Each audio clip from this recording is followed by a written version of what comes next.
बिस्मिल्लाहिर्रहमानिर्रहीम अस्सलाम वालेकुम। देसी टीवी यूएसए दी अहम खबरां दे नाल मैं नादिया राजपूत।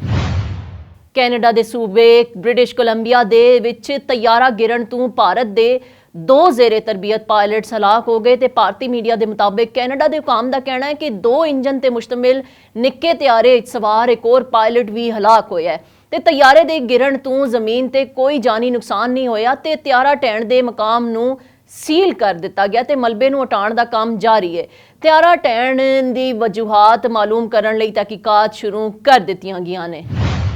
अमरीका इस दौरान परवाज तैयारे च सुत्ती हुई खातून मुसाफिर दे नाल नाजेबा हरकत करन दे इल्जाम विच जवाद अंसारी नामी मुसाफिर नूं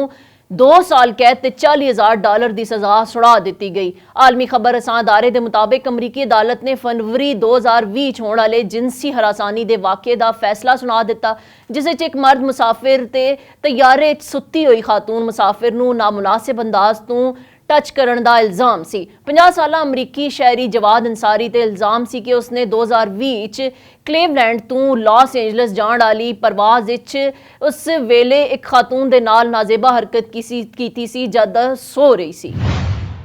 अमरीका तों खलाज सफर दे लई रवाना होण वालियां विच पाकिस्तान तों ताल्लुक रखण वाली खलाबाज खातून नुमैरा सलीम भी शामिल ने ते आलमी खबर रसां इदारे दे मुताबिक खलाई मिशन गैलेक्टिक 4 नूं गुज़श्ता रोज़ खला लई रवाना होना सी, ताहम खलाई जहाज़ की जांच पड़ताल लई एक दिहाड़े लई मिशन नूं मौखिर किया गया सी ते अज ये रवाना हो जाएगा।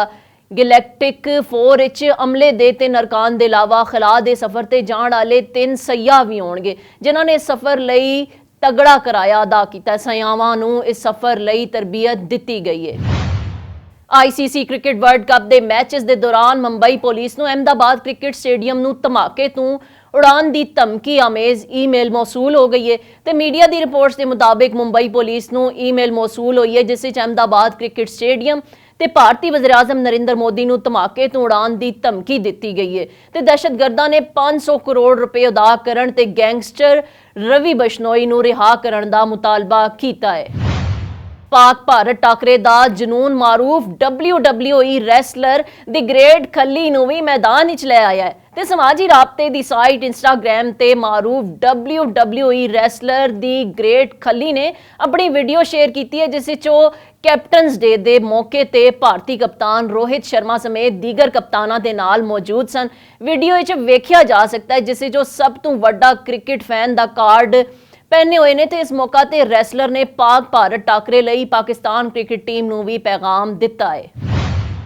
ICC वर्ल्ड कप के तीजे मैच अफगानिस्तान ने बांग्लादेश के खिलाफ 4 विकेटां के नुकसान से 27 ओवर 117 रन बना ले। धर्मशाला क्रिकेट स्टेडियम में खेडे जाने वाले मैच अफगान ओपनर्स ने टीम नूं 47 रन का आगाज फराहम किया, तहम इब्राहिम ज़ादरान ने 22 रन बना के आउट हो गए ते रहमान उल्लाह गरबाज ने शानदार बैटिंग का सिलसिला जारी रखा ते 47 रन बढ़ा के पवेलियन लौट गए।